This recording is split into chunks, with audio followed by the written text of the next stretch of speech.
again here, refuse to be normal. Refuse to be normal. You are supposed to walk in signs and wonders. You are supposed to walk in the supernatural. You are supposed to be empowered to represent God in his fullness for believing alone. Tell someone, I refuse to be normal. Say it, I refuse to be natural. Because this thing we do, this is what we're saying right now, and not for the natural. If you are a natural being, the Bible says you can't even receive the things of the Spirit. But at the moment you are now in the Spirit, access is given. You are seated right now. Do you know the keys that have been handed over to you? That's where I ended my teaching yesterday, where Jesus said, these keys have I given to you. You are seated with a bunch of keys that can open doors to possibilities in the Spirit. And yet, there is so little result we see in our lives. The essence of this conference is to fire us up, so that when you leave here, you are aware of the things that are your inheritance. I am born again. I'm a child of God. Tomorrow or in my next session, I'm going to share about the consciousness of these things, because that's where now another mystery is, where you are aware, you walk in the realities of these things. This is why literally everywhere I enter, this thing can manifest anywhere. It is an awareness, a consciousness you have to carry.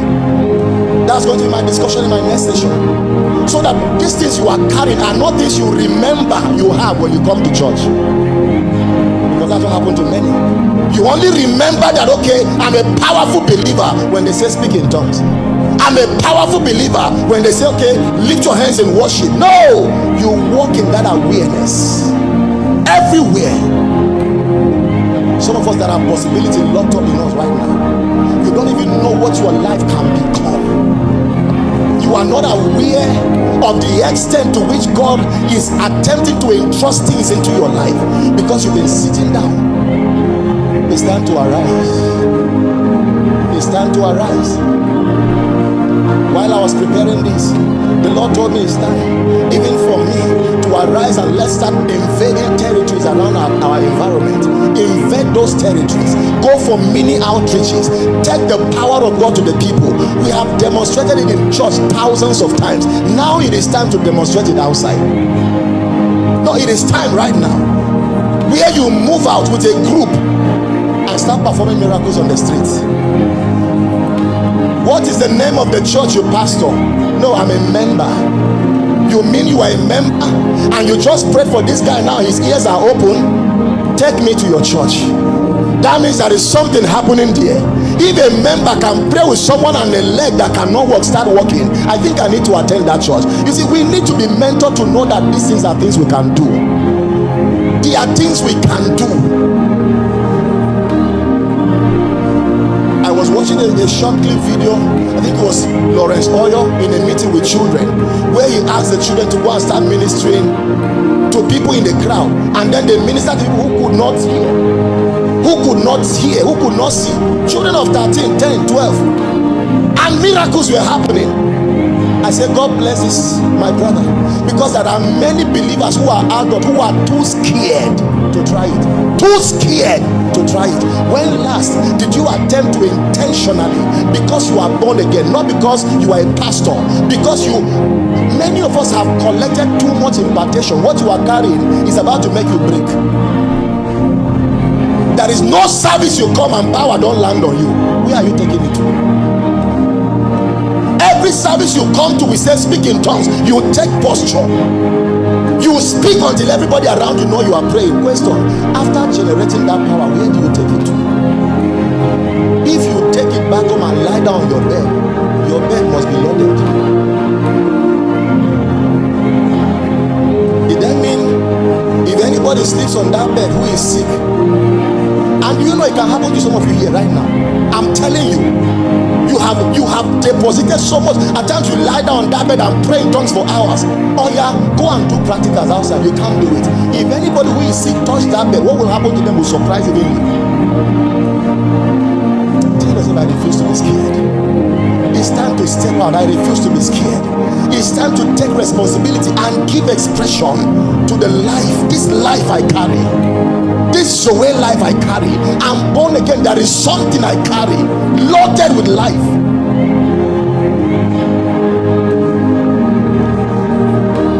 Before the people started calling me apostle, before I got into this office of the apostolic, if I was ordained a pastor, was I ordained a pastor then? Maybe yes. I remember my school days. There are times my classmate will come, that dear lady, and said, "Some of our friend, our classmate is sick. Can you pray?" I'd have been 200 levels, 300 levels. I said, "Why not?" The popular name in my class was Man of God. Some people didn't even know my name. I could hold the hand of somebody in the class and literally the person is shaking. At some point when people are sick, now we have to take them somewhere secluded, not to embarrass ourselves or make it look like we are making a show. This is the time to go out. Look at your hands. There is power. There is power in those hands. There is power. You are loaded. There is virtue. You have not given expression to the things you truly carry. No, this is the time. This is the time. Insist. This is the time. Those of you who are pastors, I was training one of my young mentees, and I told him, he said, "Dad, I'm scared. I don't see the power of God manifest." I said, "When last did you call out the sick in your ministry and pray for them?" He said, "Because of fear, I've not even done it." I said, "Go and call them out." The first time you will do that, the miracle he recorded were surprising to him. I ministered for a friend, and I told him, "Do you have miracle services?" He said, "Apostle, now they do miracle service now. You see people that do miracle service, not miracle service, so we just do our normal miracle, services." I said, "Introduce one. I have a strong impression in my spirit. Sir, you will carry grace. Introduce one." He started miracle services. When I went back to that place to preach, he showed me pictures of drastic manifestations. Someone will come with a literal sore, a wound, and he will pray. By the next Sunday, it is dried up. Dried up! And he told me, "Apostle, if you have not told me to start, I never will know that these things will be." That's how many of us here are. You carry this grace. He will not suffer my feet to be moved. I carry everywhere. Who am I? Your mind is so full of me. Mortal, yeah. Mortal man, yeah. Mortal man. I am mortal, but what I carry, mortal man. Oh, sometimes mortal man, yeah, mortal man, awesome God, mortal man,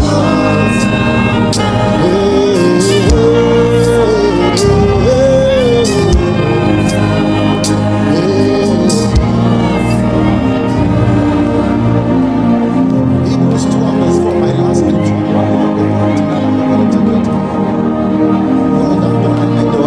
From tomorrow, we're going to start having massive impartations. Do you know that one of the ways you manifest this God life is through the gifts of the Spirit that has been given to you as believers? This is one of the major ways to manifest these gifts of the Spirit. This supernatural life, to become a sign and a wonder. And many of you here, in fact, if not all of you, that are giftings that work in your life. Some of you, God have used every means to tell you you have the healing anointing, including you seeing yourself praying for people in your dreams. Somehow you just arrive at an accident scene in your dream, and people who are dear accident victim, you go to them in your dream and lay hands, and miracles happen. Yet you wake up and say, "I think it's for the future." I came to shout into your ear, it's for the now. Did you hear what I just said? It's for the now. You are 30 years, you are shouting it's for the future. When will you arise? Is it when you are 90? Is is for the now. It's for the now. This conference, I want to yank out that thing from you that makes you sit back and feel I'm just a housewife. I'm just. You are not just. As a believer,